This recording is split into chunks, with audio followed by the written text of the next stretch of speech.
Good morning class 7th। Yesterday we read decision making mechanism. कल हमने जो है डिसीजन मेकिंग मैकेनिज्म पढ़ा था। Now today we read accommodation of differences, यानी कि जो अलग अलग तरह के जो भी डिफरेंसेस होते हैं उसके साथ में जो है कैसे समझौता करके रहा जाता है।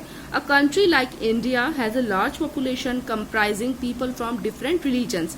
हमारा देश जैसे कि भारत, उसकी जो है बहुत ही ज्यादा जनसंख्या है जिसमें कि अलग अलग तरह के धर्म के लोग रहते हैं, भाषा है, क्षेत्रीय है, यहाँ की जो है कास्ट अलग अलग, जाति अलग अलग है, समुदाय अलग है, कस्बे है, एजुकेशनल स्टेटस है, यानी कि जो है हमारी जो शैक्षिक स्थितियां होती है, इकोनॉमिक स्टेटस होते हैं और सोशल स्टेटस जो होते हैं वो सबकी अलग अलग तरह की है ना, किसी की एक जैसी नहीं है।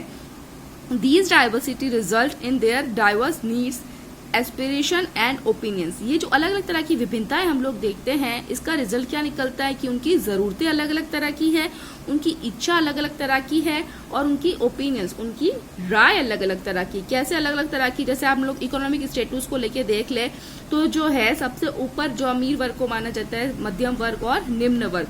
अगर जो अमीर लोग होते हैं तो उनकी जो इंस्पिरेशन होती है, उनकी इच्छाएं, उनकी राय अलग तरह की होती है, मीडियम की अलग होती है और गरीब की अलग होती है ना। तो इस तरह से जो है ये जो डाइवर्सिटी, अलग अलग विविधता देखने को मिलती है, अलग अलग तरह की कास्टों में देख लो, भाषाओं में देख लो, धर्म में देख लो, है ना। When a government has to take a decision it may or may not to be the liking of all people.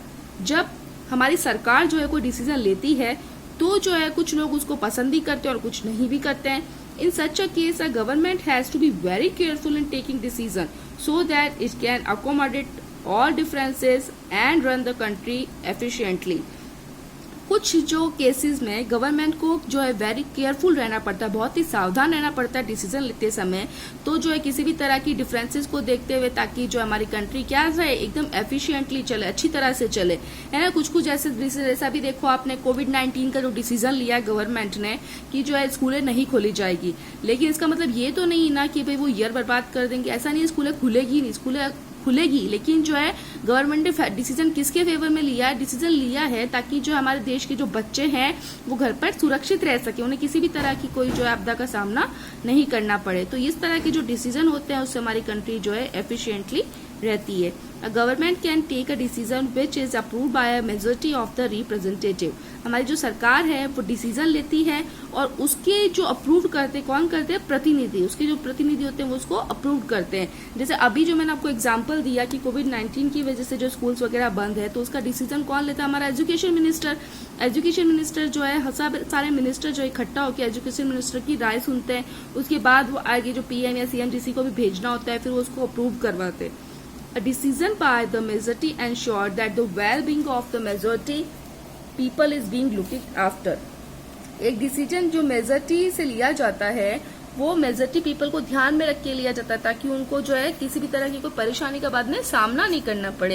Eight the same time the democratic spirit operates when the majority of the representatives do not oppose a decision which is taken for the well-being of the minority people.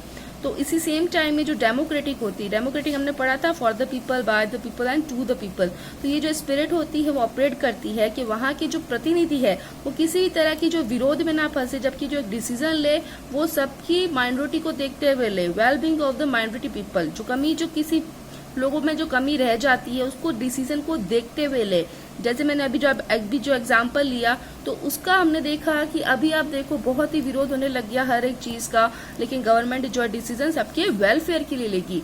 This is the only reason that many welfare measures are taken in the interest of the minority communities, scheduled castes and scheduled tribes. तो यही एक reason है कि जो है बहुत सारे जो वेलफेयर जो काम किए जाते हैं, किसके लिए काम किए? जो शेड्यूल्ड कास्ट है, जो नीची जाति है और जो नीचे रहने वाले जो कस्बे के लोग हैं, इन सब के लिए क्या किया जाता है? एक जो है मेजोरिटी इनके लिए वेलफेयर के लिए काम करती है। The spirit of accommodation differences have worked well in our country because the opinions of all section of people are respected. तो ये जो स्पिरिट होती है कि अलग अलग तरह की डिफरेंसेस को मिलाने की, ये हमारे कंट्री में जो है अच्छे से काम करी, क्योंकि यहाँ के जो ओपिनियन हमारी कंट्री में वो क्या है, सारे पीपल जो उसकी रेस्पेक्ट करते हैं, है ना, सभी रेस्पेक्ट करते हैं। जैसे अभी जो नरेंद्र मोदी ने बोल दिया कि स्टे होम स्टे सेफ, तो सबने रेस्पेक्ट करते हुए सभी अपने घर के अंदर रहे ना। तो इसी तरह से जो हमारी कंट्री की जो गवर्नमेंट है उसके सभी सेक्शन के जो लोग होते हैं वो उसकी रेस्पेक्ट करते हैं। Now is enhancing human dignity, यानी कि जो है मानव के गौरव में वृद्धि करना। अब मानव के गौरव में कैसे वृद्धि होगी, जैसे जो नीची कास्ट के या बैकवर्ड और पुअर जो लोग हैं उनको जो है इक्वलिटी पे लाना। ऐसा नहीं कि वो नीची कास्ट का है तो कुछ कर नहीं सकता, उसको जो है दूसरी नफरत भरी नजर से देखना, नहीं, बल्कि जो है उनके भी गौरव को बनाए रखने में वृद्धि करना। In a country the people of some section of society may be downtrodden, backward or poor.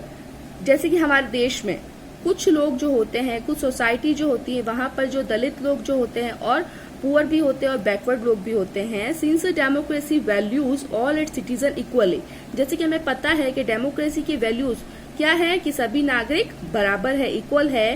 There well being is also looked after, तो उसकी हमें लोग क्या करनी चाहिए, उनका लुक्ड आफ्टर, उनकी देखभाल भी करनी चाहिए। Like in India all citizens about the age of 18 years have the right to vote, जैसे कि हमारे इंडिया में सभी जो नागरिक है जो 18 साल के हैं उनको राइट टू वोट का अधिकार है। It means that all people are equal despite their differences in religion, caste, reason, community, race, economic status, education status, sex, etc. तो इसका मतलब क्या है, जैसे हमने जो है वोट देने का अधिकार सबको, या 18 साल के जो लोग हैं उसके ऊपर से बच्चे जो है वोट दे सकते हैं। तो इसका मतलब है ये है कि हमारे जो इंडिया में है वो सारे के सारे लोग जो है वो बराबर है, चाहे वो किसी भी धर्म का हो, किसी भी कास्ट का हो, किसी भी समुदाय का हो, या जो है वो एजुकेशन स्टेटस का हो, या उसका सेक्स कुछ भी हो, यानी कि वो जो है मेल और फीमेल कुछ भी हो। Therefore, the representative cannot neglect the welfare of any section of the society. इसलिए हमारे जो प्रतिनिधि है वो हमारी जो सोसाइटी की भलाई को नेग्लेक्ट, नकार नहीं सकते। When welfare measures are taken for the downtrodden, जब इन सब जो है दलित लोगों के वेलफेयर के लिए काम किया जाता है, बैकवर्ड लोगों के लिए काम किया जाता है, it result in the betterment of their economic and social status and has their human humanity.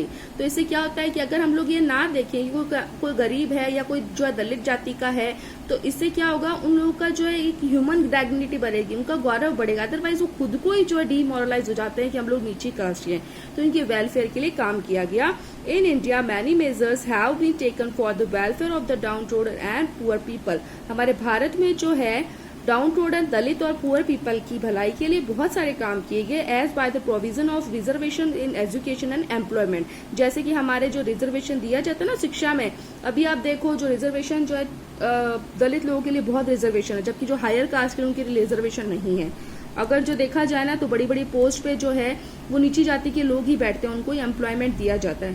मेरा मतलब ये नहीं है कि मतलब वो जो है इतना कुछ कर रहे हैं, अदरवाइज जो है उन लोगों को आगे बढ़ाना, उनको मोटिवेशन देने के लिए कर रहे हैं। This has raised their status, though much more needs to be done still. तो ये जो किस वजह से हुआ कि उन्होंने आवाज उठाई और उनकी सारी जरूरतों को जो है पूरा किया।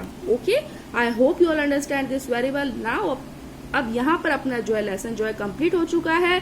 नाउ उसके बाद हम लोग करेंगे tick the correct answer. Okay, till then thank you.